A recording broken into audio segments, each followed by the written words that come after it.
Hello, I'm Rocky Mount Mayor Sandy Roberson. Thank you for joining me today. You know, Rocky Mount's standing at a crossroads, and we need to decide if our city leaders are going to be able to keep doing business as usual. The secrecy, preferential treatment for insiders, misspending, and fraud that generated enough complaints that the North Carolina State Auditor felt it necessary to investigate. Or we're going to commit to more transparent government where elected officials who are given the privilege to lead our city are going to do so with integrity and a high ethical standard. This is my hometown. You know, I was born and raised here. I graduated from Rocky Mount Senior High School. I'm proud to have raised my children here, and I want them to stay here and raise their kids too. My mom only lives a couple streets over from me and my family, and I've been privileged to make many lifelong friends here. I love Rocky Mount. You know, and that's why I ran for mayor. As a city, though, Rocky Mount has been declining in recent years. After being known regionally as the city on the rise, it's not too late, though, in my opinion, to get that moniker back. But we need to act soon, and we need to act together. This is not about me. This is about you and me working together. As you may know, the audit outlines several key findings after a year of investigation. It outlines that a city council member received utility services for more than $47,000 from the city of Rocky Mount that were never paid for and were ultimately written off. The city failed to adequately manage funds and programs by failing to collect more than $32,000 in loans and improperly awarding $28,000 to ineligible recipients. The city must pay $31,000, or actually is on the hook, rather, for allowing a development bond to expire. The city manager violated the city's travel and reimbursement policy and exceeded the per diem by almost $1,600. We as a city of Rocky Mount failed to designate an ADA coordinator, which is required by federal law. Have we really come to this?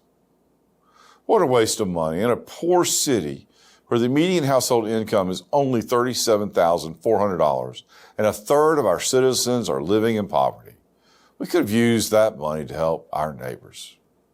You know, we have neighbors and people here facing challenges between, do I pay the bill or do I eat? Or do I pay my utilities? Those are real challenges for real people here in Rocky Mount. And it doesn't matter your color, age, gender, or religious affiliation. All of these acts are wrong, unethical, and took advantage of everyone who lives in Rocky Mount. Together, we need to make some real change here. And we need to do it together. Now, it's not going to be easy, and it won't happen overnight. But it will happen if we work together for one Rocky Mount.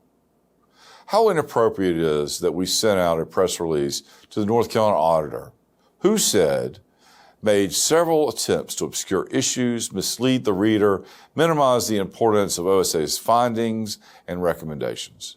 It also broke confidentiality, something the auditor said had never been done before and was only done this time for those who were the focus of the audit to skew the facts. Rocky Mount needs to change. We need to start right now to rise above these misdeeds and become the city of excellence, which I believe is our birthright. That opportunity to make change and to do things right is only going to happen, I believe, if we take these next steps.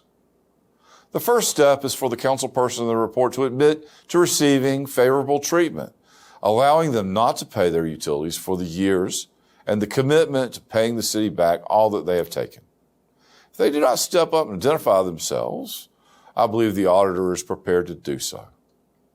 I have the opportunity to meet with the auditor today at 4 o'clock.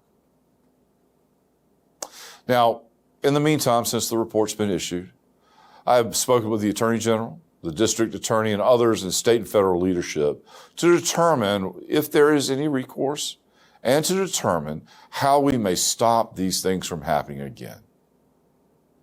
The second step is that I am asking this council person to do the honorable thing and just step down. As an elected official, I believe we should be held to a higher standard of ethics and integrity. Third step is for the manager to repay the city the amount owed that was over the per diem rate.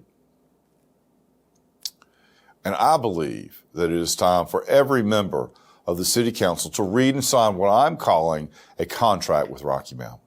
I'm calling an emergency meeting of the City Council for this Thursday to discuss these steps, commit to leading ethically by signing the contract with Rocky Mount. I urge everyone to call their City Council member to attend this emergency meeting and to share your opinion with your City Council member regarding the actions that you believe that they should take. Please let me read it here, our contract for Rocky Mount. As members of the Rocky Mount City Council, we propose not just to change its laws and policies, but even more importantly, to restore the bonds of trust between the people and their elected representatives. That is why in this area of official evasion, posturing, and finger pointing, we offer instead a detailed commitment toward the city's renewal, a written guarantee with no fine print. The recent audit completed by the North Carolina State Auditor shines a light on many shortcomings of this great city's leadership. We choose to utilize it as the beginning of a city council that respects the values and shares the faith of this community. Our goal is to restore accountability to the city council, to end a cycle of scandal and disgrace, to make us all proud of the way our community and our elected officials govern itself, to move forward as one Rocky Mount.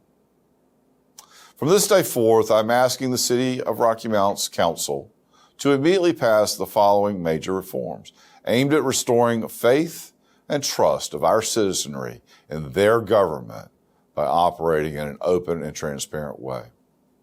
First, require that all policies and laws that apply to the rest of the City of Rocky Mount also apply equally to members of City Council. Second, televise every City Council meeting so that every member of the public who is interested can view, whether live or recorded. And third, select an independent auditing firm to conduct a comprehensive internal audit of the City of Rocky Mount, complete with continuous quality improvement or CQI processes that are disclosed to the public to seek and provide efficient and effective government every year. And we're looking for waste, fraud, or abuse. Fourth, I believe that if we designate the internal audit and CQI processes, that we need to include the mayor.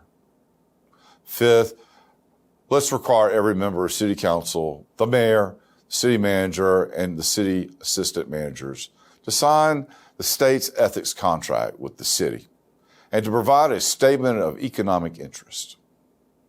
Sixth, I believe we should post every dealing or contract with the city that may be a perceived or direct or indirect conflict of interest. We need to publish this on the city's website for public viewing with the explanation as why it is or is not a conflict. Seventh, I believe that we should require an independent forensic audit. It should be completed this fiscal year. Many have denied the North Carolina Auditor's work product, and so this audit should occur, and it should be refreshed every year going forward. Eighth, let's require every council member to disclose publicly all property tax and utility bills owed to the city immediately and then annually thereafter. Ninth, let's require every council member to take the UNC School of Government ethics course every 12 months during his or her term of office. And then 10th, let's require that the mayor read at the beginning of every city council meeting the following.